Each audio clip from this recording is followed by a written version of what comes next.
If you aren't telling a good story, nobody thinks you died too soon. They just think you died. Oof, we really woke up today and chose violence!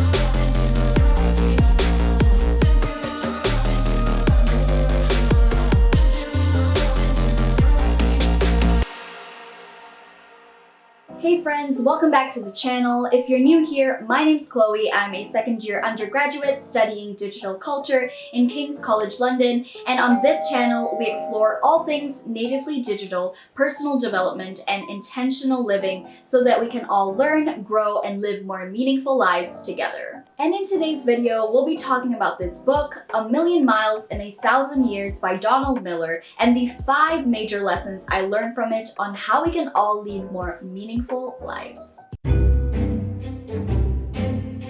After writing a successful book, author Donald Miller's life stalled. Instead of enjoying the fruits of his labor, Miller had slipped into a dark point in his life. He had no desire to participate in the daily responsibility of life and found himself questioning what his purpose was. I mean, if that ain't me during the entirety of lockdown, I don't know what is.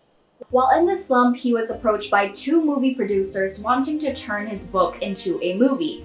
So as Miller reveals his interactions with interesting characters throughout the book, each conversation leaves him with a profound lesson. It's a very similar concept to that of Mitch Albom's The 5 People You Meet in Heaven, which is another must-read. My compliments to the chef. Life is meant to be hard, and if you aren't having a hard time, you're not really living. Somehow we realize that great stories are told in conflict, but we are unwilling to embrace the potential greatness of the story we are actually in. We think God is unjust rather than a master storyteller. One of the reasons we fail to acknowledge the brilliance of life is because we don't want the responsibility inherent in the acknowledgement. We don't want to be characters in the movie because characters have to move and breathe and face conflict with courage. And if life isn't remarkable, we don't want to have to do any of that. We can be unwilling victims rather than willing participants. If you've ever watched New Girl on Netflix, this sentiment reminds me a lot of Nick Miller's character where he just beat down from life. I am not a successful adult.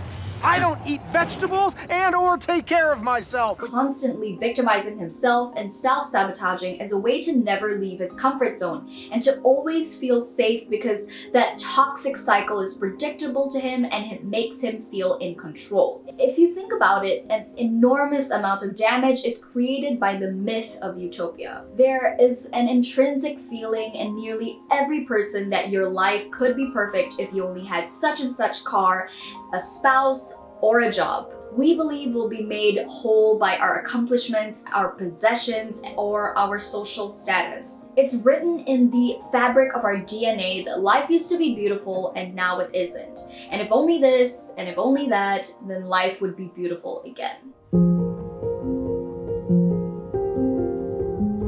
Living a story-worthy life is more about the ambitious pursuit rather than the triumphant win. Legend tells of a hero who will journey to find the demigod Maui.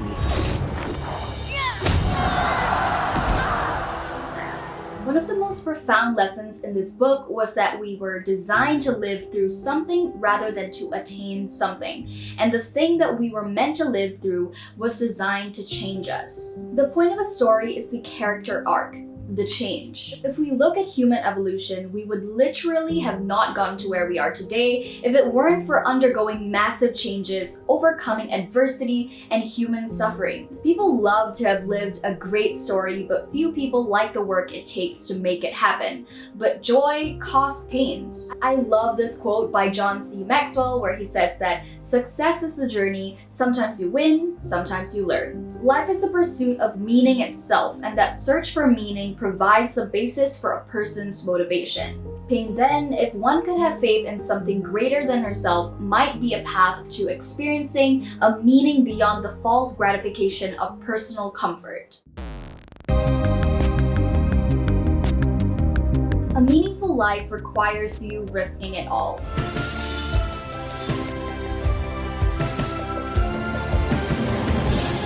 All demigods have inherited skills.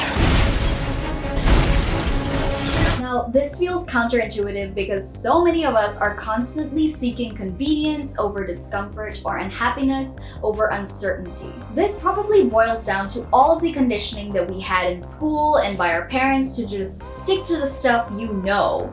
If you want to be cool, follow one simple rule: don't mess with the flow, no.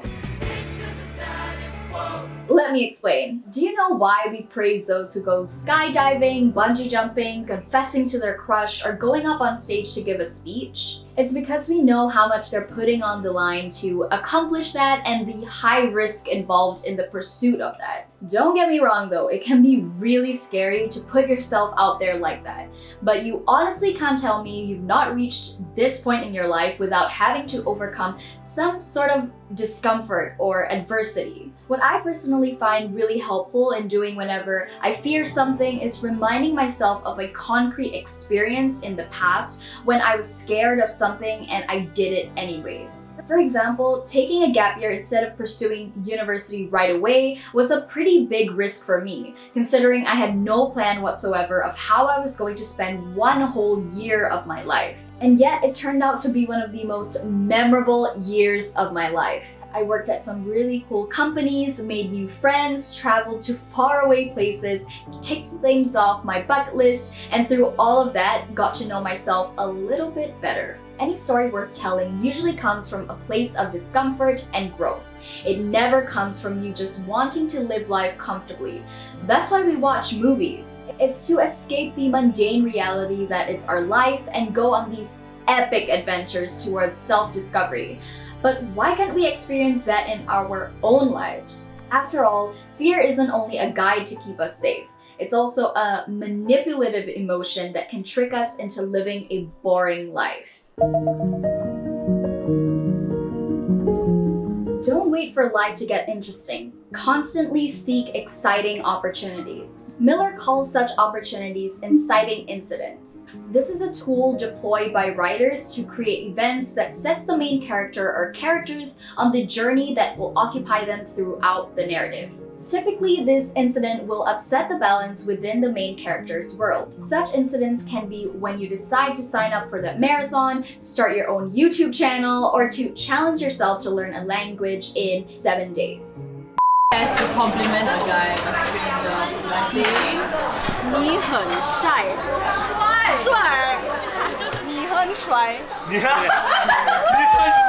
Basically, any form of action that propels you to embark onto a brave journey of self-discovery and exploration that pushes you out of your comfort zone for the purpose of growth and living life to the fullest. Without inciting incidents that disrupt your comfort, you won't jump into the story. The character has to jump into the story, into the discomfort and the fear. Otherwise, the story will never happen. A good storyteller speaks something into nothing. When there is an absence of story or perhaps a bad story, a good storyteller walks in and changes reality. He doesn't critique the existing story or lament about his boredom, like a critique. He just tells something different and invites other people into the new story he is telling. I think that's why some of the best songs written in history are usually songs about heartbreak, because these artists and songwriters write from a place of raw human emotion, pain and suffering, which are universal languages to us humans. I mean, not to throw shade, but that's probably why Taylor Swift has written so many bangers.